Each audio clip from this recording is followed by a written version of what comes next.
Hey everyone!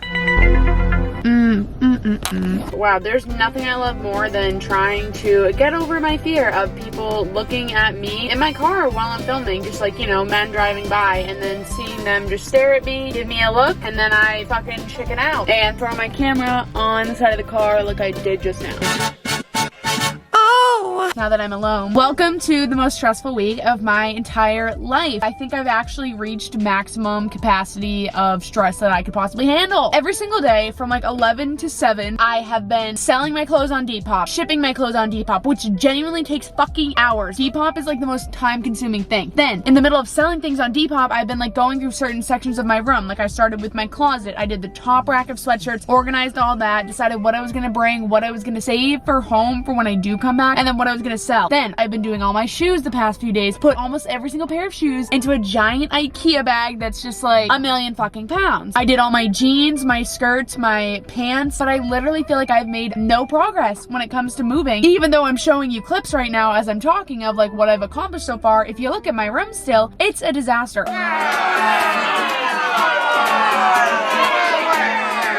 And I'm never gonna let you guys see my room this bad ever again. I'm just trying to show you what's going on in my life right now while moving, because it's absolutely chaotic. Last night was probably one of the last group nights that we'll all have together at Nick's house, which, you know, we do almost every weekend. And it was weird. Shit's about to change. Last night was Friday night, and that's the second to last Friday night that I have in Boston before I move. Oh, fabulous joy. The guy is back and he's staring at me. Anyways, this is approaching fast and my time in Boston is ending super quickly. I'm super nervous and I'm super stressed, but at the same time, I'm so excited. Aside from those updates, the car shipment company comes to pick up my car in 4 or 5 days, so I have to have my car completely packed. And they tell you that you're only supposed to have like 100 pounds of stuff in your car when you ship it, but everyone's been kind of telling me that they don't actually check that at all. They just like eyeball your car and call it a day, which is fabulous because my car is already stuffed to the brim. My bed and my bed frame and everything have been like shipped to my house. My friend Nicole's there putting shit in my room so that when I land, I can just start unpacking things. And it's crazy because me and Will have the same flight out there, but I think Rory's going there later. I hope you're enjoying my life updates right now. I hope you care. Anyways, I'm gonna shut my mouth for now because I need to drive up to this restaurant and pick up food. Yes, welcome back to another episode of me ordering takeout from a restaurant that I was fired at 4 years ago because I didn't know that I had a shift one night because I was too busy at a casino seeing 5 seconds of summer.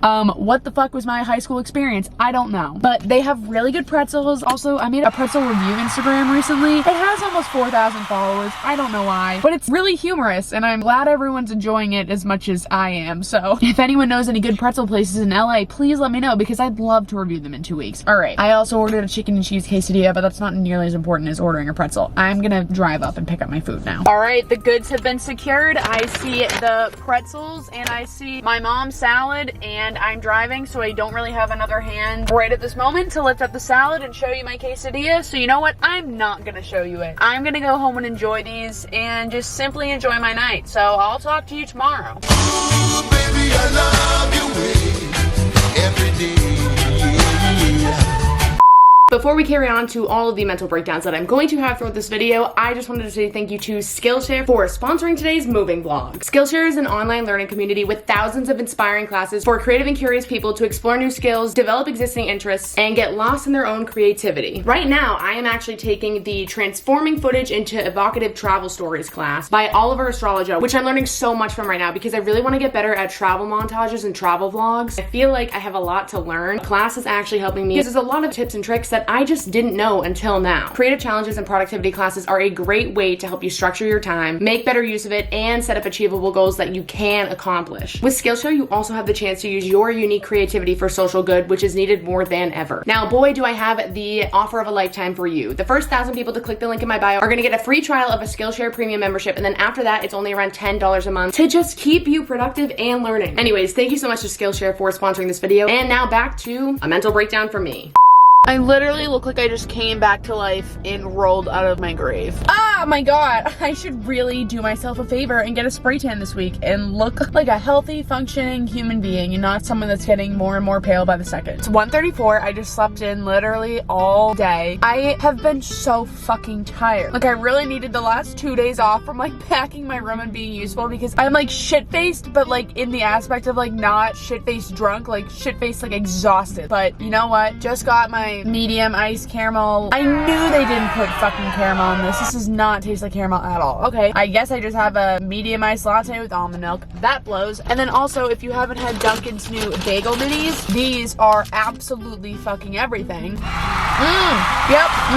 That's what I got right now, and now it's time to tackle my disastrous room. Now would be like the perfect time to have an assistant. You know what? As Miss Trina Vega once said, this is a one-woman show. I can do it on my fucking own, so let's go. Most of my days during my last 2 weeks at home were spent bending over backwards, simping over Depop because I had so many clothes to get rid of. It was so emotional to me for some really strange reason because, as stupid as this is gonna sound, all of the clothes that I was selling had some sort of memory attached to them, and just emptying half my room out and sending it all to strangers on the internet was just so weird to me. I kind of felt like a caterpillar coming out of its cocoon, you know? Like I had to get rid of these clothes before I could level up and fly away to LA. I need to shut up. Anyways, it also didn't help that Minnie kept coming up to me while I was trying to do all of this and was always nudging me to pet her, and I would have to literally WWE fight the urge to just burst into tears because she always knows when I'm leaving when I take out my suitcases, and it just breaks my heart. I'm so sorry that I'm making selling clothes on Depop a big dramatic soap opera, but this is what you're gonna get when you're subscribed to this channel, and this is what I'm gonna have to deal with since I got off antidepressants. Are you trying to leave?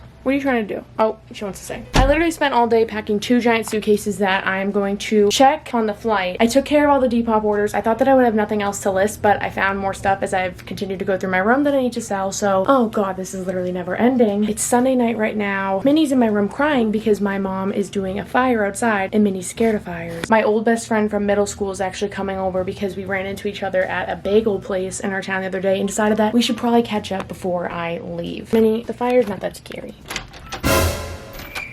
Minnie, she's nuts. So yeah, that's what I'm doing tonight. I don't really know if I'll vlog any of it because it's just gonna be the two of us catching up, but if I don't vlog this, Chelsea, shout out to you. We used to make videos together when we were like 9, 10, 11, just for no one to ever see, just on like my MacBook photo booth. Now it's crazy that I'm about to move to LA next week because of YouTube, and I just remember being little kids and just always wanting this, and she's seen it all happen, so now she'll see all this. So I just feel like I'm growing up, and it's crazy, and I wish that you weren't so scared of fires because I would like you to come outside and enjoy it with me. But Minnie is a little baby. So that's it for today. The next day, I got up super early, ran to the post office, dumped everything from my laundry bag into the post office bin, and then went to Walmart to pick up film I got at such a good price for my new film camera because your girl is sick of using disposable after disposable from CVS. I then had to drop my car off to get inspected one more time because I knew something with the steering wheel was wrong. I got no footage of me doing that though. Went back home and packed some more until I was rudely interrupted by receiving the last phone call you would ever want to get from the mechanic after you're already spending over $1,000 to ship your car across the country that week. I was then told I had multiple things wrong with my car that needed to be fixed immediately that would cost a whopping $600. After getting that news, I sat in my room, had a meltdown, told myself it was fine, and that all I would have to do is list, you know, like 60 items on Depop to make that money back. I honestly can't describe how I was feeling in that moment better than this though. I eventually calmed down because I found my Mike It Places stickers on the floor of my room, and it just brought back memories from the summer. Even though finding those stickers made me feel slightly better, the only real solution to the stress was that I needed to immediately go out and treat myself, spend more money, and go to Hibachi for no reason with Taylor. The Hibachi restaurant in my town is so good, and I just had to go one more time before I left. Watching Taylor get pelted with vegetables is truly what I needed in that moment, and also this steak and fried rice. I am hungry now. Who wants to go to Hibachi with me? Going once, going twice.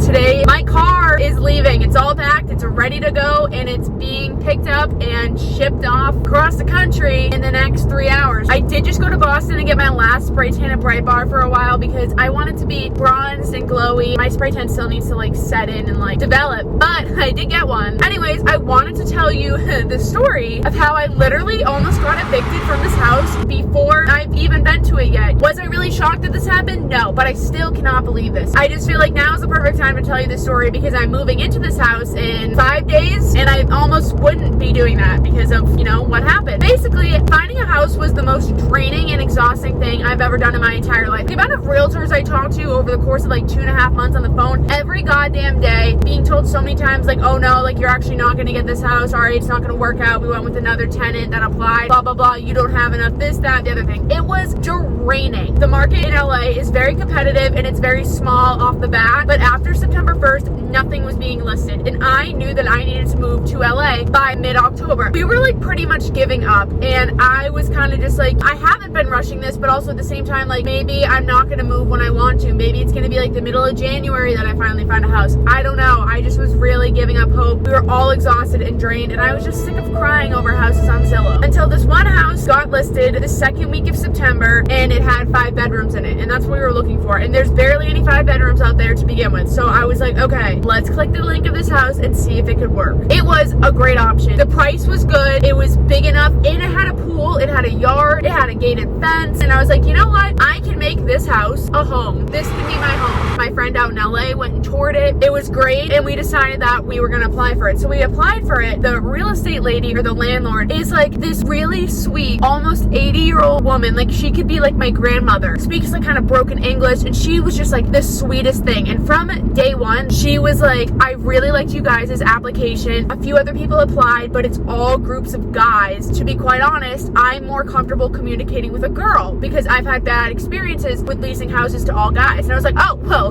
girl, I'm your girl. Like, I'm right fucking here. Then it got to the point where it was more serious. And she was like, okay, I've gone through all the applications, and right now it's between you and one other group of boys. But once again, I really want to go with you guys because I am more comfortable communicating with a girl. And I was like, totally. So she told me that they did raise the price up per month for rent, which is normal. I believe her that people were trying to like offer more money to get this house because it was one of the only things in the goddamn market. Of course, people are going to pay more just to get this house and call it a day. She asked us if we could possibly pay like $700 more a month for rent. And I was like, okay, you know what? Sure, sign me up. Also, the only reason why we agreed to that is because the house was already listed for like a dirt cheap price. So the extra $700 was bringing it to a little bit over what it should actually have been listed at, honestly. And then she was like, okay, awesome. That's going to help a lot. You probably will get the house then. And I was like, oh my God, like I wasn't really getting my hopes up because I lost so many houses the past few weeks. And I called the boys and I told them, I was like, guys, we like literally might have this house. Another day goes by and she calls me and she tells me that the house is ours. We just have to sign the contract. She has to finish it up. We've got to both go over it. But after that, the house is ours. Moving's really stressful. And you know, once I found out that I had this house, you know, some shit happened in my life. And one night I just decided that I needed to get out of the house for a minute. So I went and I got a hotel in Boston with Rory and we stayed there. That was the first night that we got the contract. And me and the landlord were on like the phone all night, just like talking about it and going over it. We ended that night by saying that, okay, she was gonna fix a few things on it and then send me the real copy in the morning. And I was like, awesome. Holy shit, I'm signing a lease. Like me, I'm about to sign a lease in LA. The next morning I get up, I go home. She's still getting the contract done. Throughout the process of trying to find a house, I did have a broker trying to help me find a house. And I texted him and was like, thank you so much for all your help. We actually found a house on our own and we're signing the lease today. What's your address? I want to send you something for all your help. And you know, I sent him an edible arrangement. Classic me. I sent that message confidently telling him I have a house now. Less than 5 minutes later, Johnny texts in our moving group chat, email. And I go, what? And I click my fucking email. This landlord, after everything the past week and a half, the hours of talking to each other, the hours of figuring shit out, sends me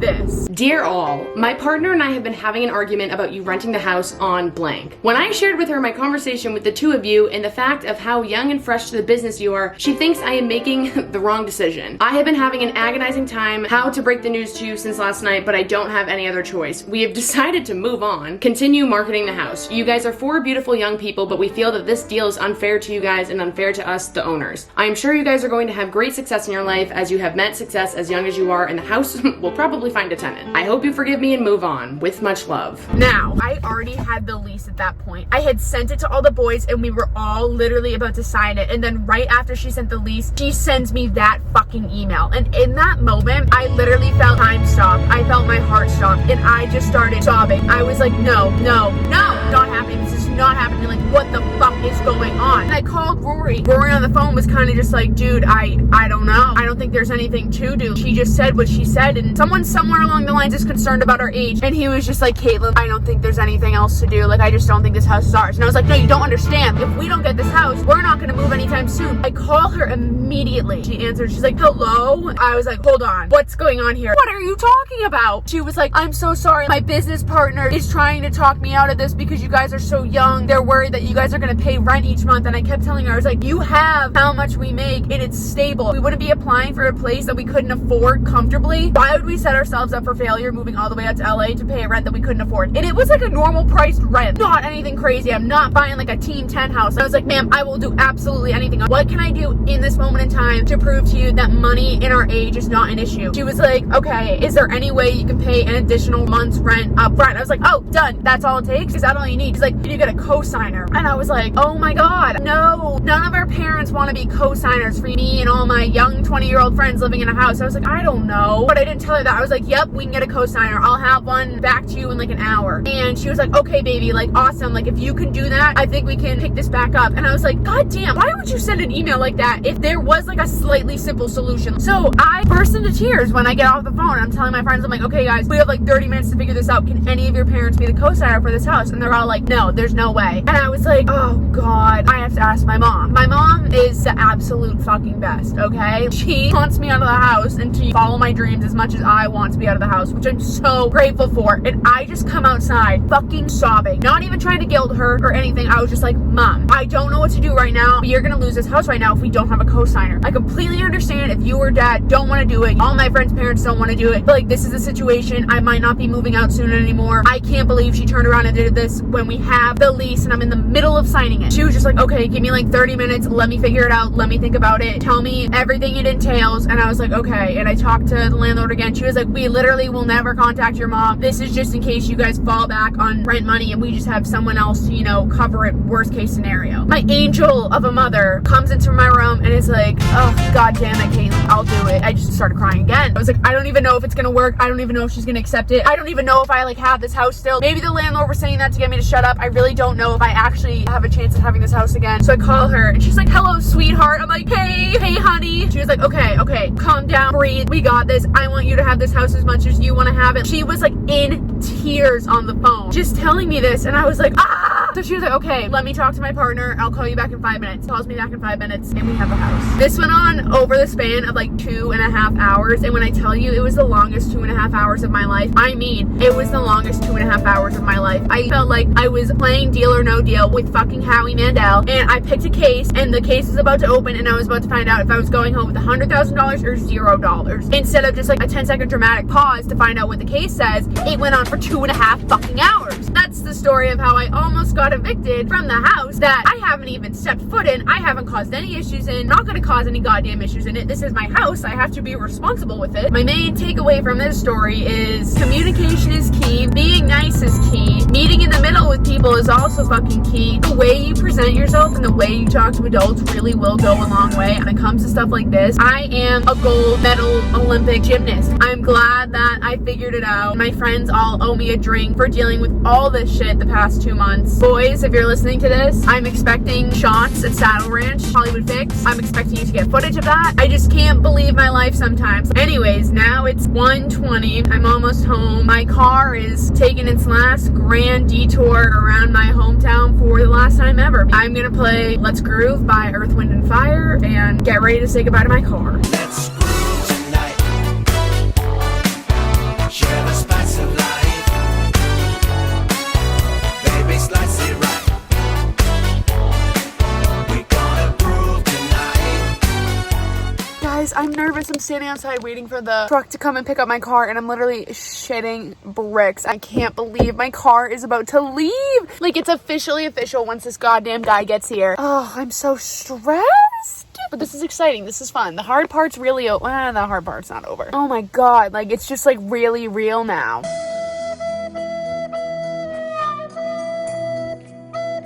Okay, no one panic. I'm with my car now. I live in LA. Now my channel is about to be fucking chaotic because now the LA vlogs are starting after this one. You ain't seen nothing yet. Get fucking ready because my channel is about to go on a wild ride. Make sure to like, comment, and subscribe because you do not want to miss my channel from here on out. Tell your friends. Tell everyone you know. I am here to save 2020. Not actually, but I'm here to make slightly more interesting content now. All right, I love you guys. Peace out. See you in the next video. Holy shit, I live in LA now. Woohoo! Bitch, I'm geeked out. Boy, you tweaking.